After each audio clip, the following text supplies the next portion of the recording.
شفت مرات ابنك عملت ايه؟ الست هانم خرجت في عروسه تخرج يوم صباحيتها، اديك قلت احنا لحقنا.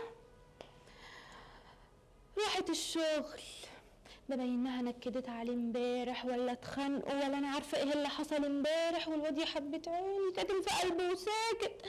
هيقول ايه؟ هيفضح نفسه.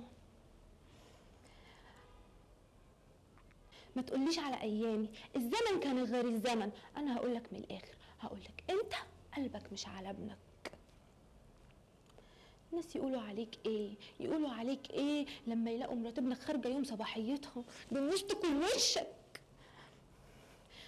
ما تقوليش خوادايه دي هناك في بلدهم عند امها، انما هنا تتطبع بطبعنا.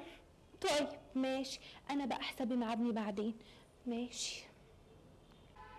بتقول ايه؟ عايز ابني يبعد عني؟ عايز البت دي تستفرد بيه؟ طب اقولك ايه بقى يا عبد، والاول مره بقولها لك، اقعد ابني معايا كوم وقعدي في البيت ده كوم تاني. وما تقوليش اتجوز عليك. طب تبقى جدع بقى، تبقى جدع لو اتجوزت عليا انا اهو وانت اهو. ده انا كنت فطسها لك. اتكلم تتجوز انت تلاقي ضفري.